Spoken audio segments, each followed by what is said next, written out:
नमस्कार मेरे प्यारे मित्रों। अभी जस्ट एक मैसेज काफ़ी तेज़ी से वायरल हो रहा था और लगातार छात्र उस पर लगातार मैसेज कर रहे हैं कि क्या ये बात सही या गलत, कि 24 घंटे के अंदर में जवाब कैसे देना है। 24 घंटे का टाइम दिया जा रहा है आपको, चाहे जेटल वाले हो, चाहे अनरिजर्व कैटेगरी वाले हो या कोई भी हो, है ना। सारी चीज़ों को हम लोग बात करने वाले हैं यहाँ पे। 24 घंटे के अंदर में जवाब कैसे देना है, कैसे क्या करना हो, किस तरीके से, कौन सा मैसेज है, कौन सा नोटिस है जिसको लेकर के बातें रखी जा रही है, सारी चीज़ों को हम लोग विस्तार से देखने वाले हैं। चैनल आप लोग नए होंगे तो सब्सक्राइब, क्योंकि आपको पता है, क्योंकि यहाँ पे मैं दूसरों की गलतियों को बताता हूँ कि आपको वो गलती दोहराना ना पड़े, इसलिए बोलता हूँ कि सब्सक्राइब करके रखिए ताकि बाद में दिक्कत ना हो, है ना। चलिए, सबसे पहले आप यहाँ पे देख सकते हैं कि आपको नोटिस मिला हो। हाँ, चलिए, मिला तो है। पारा का गैर पारमचनक हो, ये भी बात सही है। जीटीटी में 90% से कम है, ये भी आपका सही है, यानी कि 60%, है ना। और आपका नोटिस का जो सटीक जवाब है वो क्या होगा, है ना। चलिए हम लोग बात कर लेते हैं। वो जो मैसेज है, जो कि काफ़ी तेज़ी से आप लोग लगातार मैसेज कर रहे हैं कि इस बात में कितनी सच्चाई है ना, और क्या ये सच में दिया जा सकता है 24 घंटे में, तो उसका जवाब है हाँ। कैसे, चलिए हम लोग बात करते हैं। जिन लोगों को अकबकी है, जल्दी है, हड़बड़ी है, ये वो नोटिस है, यानी कि नोटिस जो कि काफ़ी तेज़ी से लोग इस पर बातें कर रहे हैं, सर्कुलेशन कर रहे हैं मैसेज को। देखिए, न्यूनतम शैक्षणिक योग्यता, है ना, जो कि आपका मिनिमम जो शैक्षणिक योग्यता है वो क्या है, सारी चीज़ों को हम लोग विस्तार से देखेंगे। जो पॉइंट यहाँ पे मैं हाईलाइट कर किया हूँ उसको ध्यान दीजिएगा। सबसे पहले आप देखिए, अभ्यर्थियों को आयोग में आवेदन प्राप्त होने की अंतिम तिथि तक वांछित न्यूनतम शैक्षणिक योग्यता उत्तीर्ण होना अनिवार्य होगा। यह तो आपको पता होगा। अर्थात शैक्षणिक योग्यता के निर्धारण के लिए ऑनलाइन आवेदन देने के अंतिम तिथि के आधार पर तिथि रेफरेंस डेट माना जाएगा। यदि कोई अभ्यर्थी इस तिथि तक निर्धारित शैक्षणिक योग्यता नहीं धारित करते हैं तो आवेदन भरने की योग्यता मतलब कि अयोग्य समझाएंगे, है ना। चलिए, यहाँ तक आपको समझ में आ गया।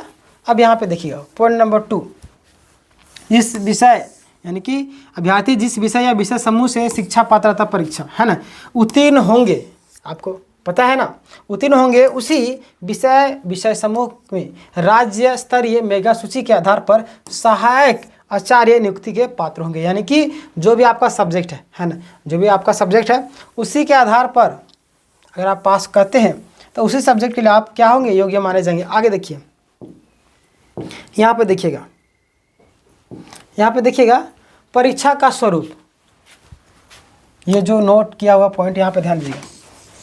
17, ये पीडीएफ चाहिए तो आप लोग बोलिएगा, मैं भेज दूंगा।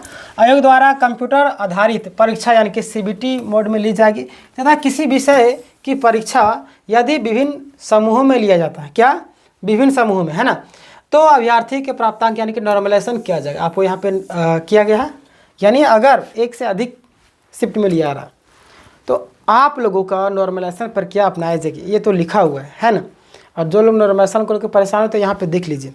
अगला मैं बात करता हूँ कि कंप्यूटर आधारित परीक्षा के आधार पर विद्यार्थियों की मेगा सूची उनके प्राप्तांक यानी कि नॉर्मलाइज अंक के आधार पर तैयार किया जाएगा, है ना। यानी कि जो भी नॉर्मलाइजेशन किया जाएगा नंबर रो मार्क्स के आधार पर नहीं, नॉर्मलाइज मार्क्स पास जो आपका नॉर्मलाइज मार्क्स में आएंगे उसी नॉर्मलाइजेशन क्यों किया था, लोगों को इक्वल करने के लिए। लेकिन यहाँ पे जैसे गड़बड़ कर दी, नॉर्मलाइजेशन करके इक्वल क्या करेंगे, ये तो पूरा मतलब कि लोगों को अनबैलेंस कर दिए एक तरीके से, है ना।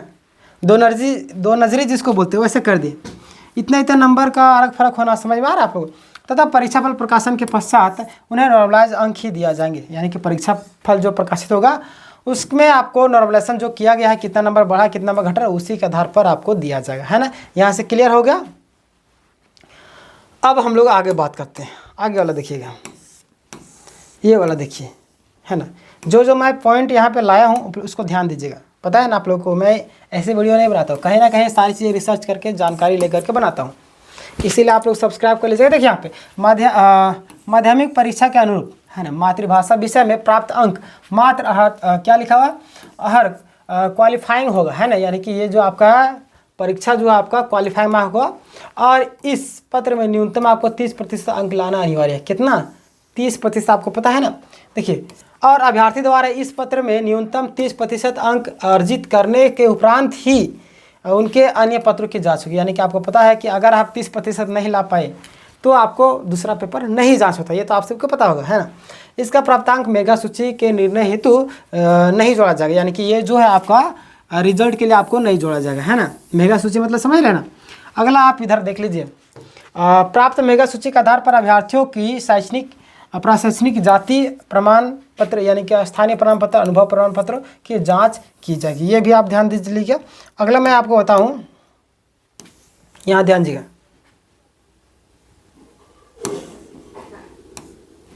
ये पॉइंट यहाँ पर थोड़ा सा ध्यान दीजिएगा। मेगा सूची के एक से अधिक उम्मीदवारों के प्राप्तांक समान यानी कि इक्वल मार्क्स रहने पर मेगा का निर्धारण उम्मीदवारों के जन्मतिथि के आधार पर किया जाएगा। अगर आप लोगों का दो विद्यार्थी है ना, 2-3 विद्यार्थी, उन लोग का नंबर एक ही आ गया है ना, तो आप देखा जाएगा किसका उम्र ज़्यादा है उसको सबसे पहले प्राथमिकता दी, क्योंकि पता है आपको उम्र गुजर रही है ना, कम उम्र वालों को थोड़ा सा कम प्राथमिकता दी गई है ना, यही सारी चीज़ बोला गया।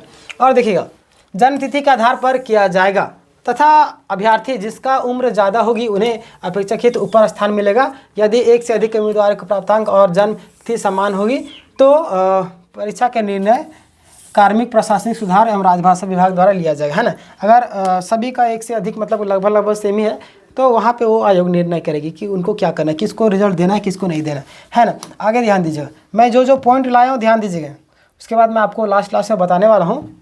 यहाँ पर आप देखिएगा, देखिए मेगा के आधार पर पॉइंट नंबर 3, मेगा के आधार पर अनारक्षित पदों के लिए तैयार मेगा सूची में समान मापदंड पर आरक्षित वर्ग के अभ्यर्थी के आने की स्थिति में, है ना, क्या बोल रहा ध्यान, यही वाला मेन पॉइंट है, ये मेन पॉइंट है। देखिएगा, मेगा की सूची के आधार पर, है ना, मेगा के आधार पर अनारक्षित यानी कि अनरिजर्व पद के लिए तैयार मेगा सूची में समान मापदंड पर, है ना, जो योग्यता अनारक्षित रखते हैं, अगर वैसा लाल रहते हैं आरक्षित वर्ग वाले, ST SC OBC, है ना, ये सब जो लोग हैं अगर जनरल कैटेगरी लायक नंबर ला लेते हैं तो देखिएगा यहाँ पे आरक्षित वर्ग के अभ्यर्थी आने की स्थिति में उक्त अभ्यर्थी की गणना अनारक्षित वर्ग के सामान्य पदों के विरुद्ध की जाएगी, है ना।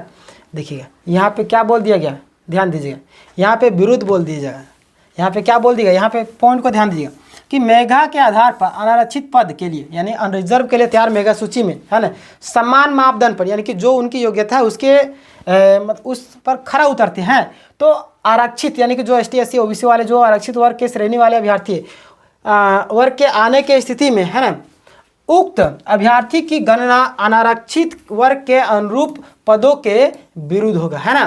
क्या अनारक्षित के विरुद्ध होगा, यहाँ पे आरक्षित नहीं लिखा, अनारक्षित, है ना, अनरिजर्व के विरुद्ध, इसके नाम के सामने उनका आरक्षण वर्ग भी होगा, है ना, इसके नाम के आगे उनका आरक्षण वर्ग भी होगा। इस संबंध में राज्य सरकार से प्राप्त अद्यतन निर्देशों का पालन किया जाएगा, है ना। तो आपको यहाँ पे क्या कर दिया गया है, क्या कर दिया गया, ध्यान दीजिएगा, और इनके नाम के सामने उनका आरक्षित वर्ग भी शामिल होगा, है ना।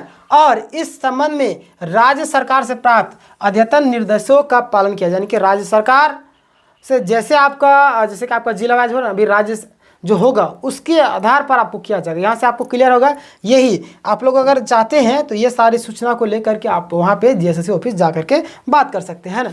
अगला मैं आपको दिखाऊं तो ये पॉइंट ध्यान दीजिएगा,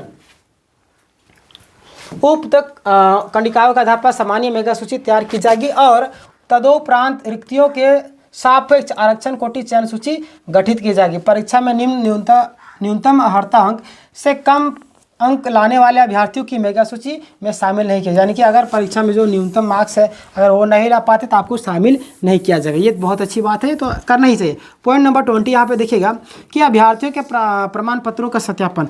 देखिए विवरणिका की कंडिका 20, है ना, के आधार पर मेगा सूची प्रारूप गठित करने के पश्चात आयोग के द्वारा अंतिम रूप से सफल अभ्यर्थियों की पात्रता अर्हता में से संबंधित प्रमाण पत्रों की जांच की जाएगी अंतिम रूप से, है ना। देखिए प्रमाण पत्रों की जांच के क्रम में यदि किसी कोटि में उम्मीदवार में अगर क्या होता है, दिक्कत होता है तो फिर उनको रिजेक्ट कर दिया जाएगा। तो ये सारी चीज़ें थी आपको आज का नोटिस में, जो कि काफ़ी चीज़ें यहाँ पर मैंने आपको बताया। तो यहाँ पर वैसे अभ्यर्थी जिनको क्या मैं बोलूँ, जैसे कि आपको JTET में हो, है ना, नंबर कम आया है तो आपको क्लियर पता चल गया क्या करना है। और वैसे अभ्यर्थी, है ना, जिनको अनरिजर्व में भेज दिया गया है, रिजर्व होते हुए उनको क्या करना है मैंने अभी जस्ट बता दिया। हमें उम्मीद है आपको समझ में आएगी। कुछ चीज़ें अगर समय में नहीं आई तो आप कमेंट करके बताइएगा, मैं आपको तुरंत रिप्लाई दे दूंगा। लेकिन ध्यान दीजिएगा, यहाँ पे एक बातें ध्यान देने वाली है। वैसे अभ्यर्थी है ना, जो लोग जल्दी में हैं तो जल्दी में ना रहे। बाकी बात मैं तो आपसे एक ही चीज़ कहूँगा कि आज शाम तक है ना, आज शाम तक आप लोगों का कहीं ना कहीं ये सारी चीज़ों को जो है जैसे कि आपको शिक्षा विभाग से एक लेटर जारी किया जाएगा जिला वालों को, जिसमें आप लोगों को जितना भी प्रॉब्लम हो रहा है इसका समाधान किया जाएगा, है ना। तो 24 घंटे के अंदर में अगर आप लोगों को जवाब देना है तो ये सारी चीज़ें जो है विज्ञापन का जो है इसको लेकर के आप जाइए, एप्लीकेशन लिख कर लीजिए कि सारी ऐसे बातें हैं, आप किस आधार पर क्या कहना चाहते हैं, हम लोग को दिक्कत हो रही है। तो कहीं ना कहीं या तो आप गलती कर रहे हैं, या तो ये विज्ञापन में गलत लिखा गया है, या तो वो गलती कर रहे हैं। तो आपको खुल करके बातें सामने करना पड़ेगा, है ना, मतलब खुल करके बात करना होगा। तो वैसे अभ्यर्थी चाहे पारा वाले हो, गैर पारा में हो गया है, चाहे आपका जेटेड में मतलब कि 60% से कम है, तो उन लोगों के लिए वीडियो था, है ना। चलिए, और ध्यान रखिएगा कि वैसे अभ्यर्थी जिनको दिक्कत होती है, लोगों के साथ मतलब कि क्या क्या प्रॉब्लम हो रही है, हमारे साथ वो प्रॉब्लम ना हो, तो वैसे अभ्यर्थी सब्सक्राइब कर लीजिएगा इस चैनल को, क्योंकि यहाँ पे मैं उन सभी छात्रों का जो गलती हो रहा है किस तरीके से उसको सुधार किस तरीके से करना है, सारी चीज़ों को हम लोग विस्तार से चर्चा करते हैं, है ना। तो अगर आप लोग चैनल में नए हैं तो सब्सक्राइब कर लीजिएगा। नेक्स्ट वीडियो हम लोग बात करेंगे एक और डिटेल में, जिसमें आपको अभी हजारीबाग से एक और नोटिस वायरल हो रहा है, जिसमें बहुत सारी बातें बोली जा रही है, उन लोगों को किस हिसाब से नोटिस दिया जा रहा है फिर से, उस पर आगे हम लोग बात करेंगे, ठीक है। चलिए मिलते हैं नेक्स्ट वीडियो में। चैनल में नए सब्सक्राइब कर लीजिए। चलिए धन्यवाद।